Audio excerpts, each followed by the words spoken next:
สุดได้បងប្អូនហើយយើងមករៀបចំកិនស្រូវហ្នឹងបងប្អូនសារថ្ងៃនេះទំនេរយើងធ្វើការកិនស្រូវបងហើយយើងអង្គហូបផងហ្នឹងបងប្អូនគឺយើងកើបស្រូវជារុកយើងមកហើយនេះជាម៉ាស៊ីនរបស់យើងបងប្អូនគឺម៉ាស៊ីនម៉ាស៊ុតរបស់យើងម៉ាស៊ីនម៉ាស៊ុតគឺស្រួលប្រើបងប្អូនហើយចំពោះតៅនេះបើសិនជាយើងដាក់ម៉ាស៊ីនសាំងគឺរៀងពិបាកបន្តិចណាបងប្អូនគឺតឹងប៉ុន្តែសម្រាប់ម៉ាស៊ីនម៉ាស៊ុតនេះគឺធូរបងប្អូនហើយនេះជាតៅវាយកន្ទុករបស់យើងបងប្អូនហើយបងប្អូនធ្លាប់ឃើញហើយពេលខ្លះគឺខ្ញុំថតរបៀបថាក្បាលមុខមាត់អីប្រឡាក់សិតតែកន្ទុកហ្នឹងបងប្អូន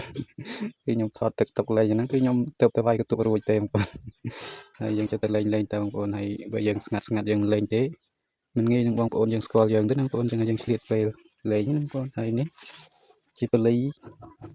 តៅកិនស្រូវរបស់យើងបងប្អូនហើយមកពីម៉ាស៊ីនគឺបលីមានតែមួយទេបងប្អូនប៉ុន្តែមកដល់នេះគឺបំបែកបានជាពីរបើសិនជាយើងតាក់នឹងអានេះគឺយើងវាយកន្ទុកហើយបងប្អូនសិនយើងតាក់នឹងអានេះគឺយើងកិនស្រូវទេណាបងប្អូនអញ្ចឹងគឺវាប្រើបានស្រួលបងប្អូន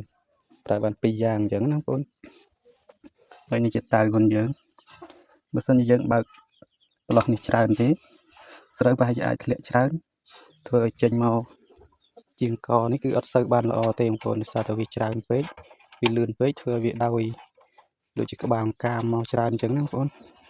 ហើយចំណែកនេះវិញជាពួយដែលបាញ់កញ្ចង់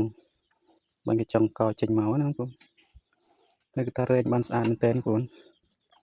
ចេញមកគឺអង្គសសុទ្ធតែម្ដងបងប្អូនអត់ពិបាកយើងធ្វើការបកបន្ថែមដូចម៉ាស៊ីនធំទេបងប្អូនម៉ាស៊ីនធំគឺយើងបន្ទាប់ពីកិនរួចគឺយើងយកទៅបកតែសម្រាប់កូនម៉ាស៊ីននេះវិញគឺថាស្រួលមែនទែនបងប្អូនឲ្យតែកិនធ្លាក់មកជាងកហើយគឺយើងដាំបាយហូបបានតែម្ដងណាបងប្អូនហើយនេះក៏ចង់ចែកលេខបងប្អូនពីរឿងម៉ាស៊ីនម៉ាស៊ុតផងយើងបើសិនជាយើងកិនយូរធ្វើម៉ាស៊ីនក្តៅណាបងប្អូនគឺយើងអាចប្រហូរទឹកបានលងពេលដែលយើងកំពុងតែកិនហ្នឹងគឺយើងអាចដកសាយ៉ូនេះចេញបងប្អូនដកសាយ៉ូនេះចេញទៅសាយ៉ូនេះសាយ៉ូបាញ់បញ្ចូលធុងណាបងប្អូនតែសិនយើងដកចេញមកនេះគឺវាបាញ់ចោលហើយអញ្ចឹងហើយវាបើកពេលណាវាបើកពីអានេះមកចូលទៅម៉ាស៊ីនវាបាញ់មកនេះបងប្អូនបន្ទាប់ពីវាបាញ់ចោលច្រើនយើងស្មានមើលបើសិនជាវាអស់ដូចថាត្រឹមកន្លះធុងចេះអីគឺយើងឈប់ប្រហូរវាចោលទៅបងប្អូនយើងដាក់វាវិញហើយក៏យើងបាញ់ទឹកដងផងយើងដែលត្រជាក់ចូលក្នុងនេះវិញបងប្អូនពេលដែលយើងបាញ់ទឹកត្រជាក់ហើយបងប្អូនស្ទាបមើលកន្លែងនេះគឺដឹងថាត្រជាក់លឿនតែម្ដងណាបងប្អូនហើយម៉ាស៊ីននេះខ្ញុំធ្លាប់ប្រើអស់ម៉ាស៊ុតបងប្អូនប្រើអស់ម៉ាស៊ុត2ដងធ្វើវាខូចខ្លងសើណាបងប្អូនសំខាន់គឺកុំឲ្យវាអស់ម៉ាស៊ុតញយពេកបងប្អូនពេលដែលវាតឹងហើយវាអស់ម៉ាស៊ុតវាលុតខ្លួនឯងគឺវាងាយនឹងខូចខ្លងសើហើយបងប្អូនហើយខ្លងសើស៊ីនប៉ុនវាគឺយើងដូរបាត់ហើយបងប្អូន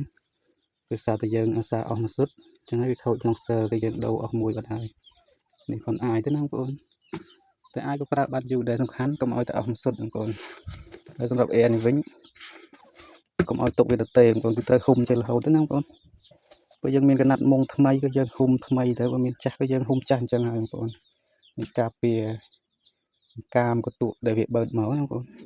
ពេលយើងហ៊ុំចេះវាបានការពារខ្លះបើយើងអត់ហ៊ុំទេគឺវាបឺតចូលលឿនទេបងប្អូនហើយសម្រាប់អែនេះដែរបងប្អូនខ្លះគាត់ដឹងហើយបងប្អូនខ្លះគាត់ដឹងទេបងប្អូនគឺក្នុងអែនេះគឺមានប្រេងចំប៉ុនគេណាបងប្អូនតើបងប្អូនមួលខ្ចៅដកចេញមកហើយដកក្របហើយអ្នកខ្លះក៏ខ្ញុំភាកច្រើនអត់ឃើញមានប្រេងនៅក្នុងនេះទេបងប្អូនតាមពិតគេដាក់ប្រេងណាបងប្អូនគេដាក់ប្រេងនៅកកន្លែងកអែនេះតែដាក់វាធ្វើម៉េចកុំឲ្យលិចកអែណាបងប្អូនគឺដាក់មកល្មមតទៅយើងដាក់ទៅពេលតែទឹកតិចអីចូលទៅគឺវាអត់អាចបឺតចូលទេគឺវាធ្លាក់ចូលនៅក្នុងប្រេងហ្នឹងឯងបងប្អូនហើយតើយើងក៏មានប៉ុណ្្នឹងដែរបងប្អូនជម្រាបលាបងប្អូនសុខសប្បាយ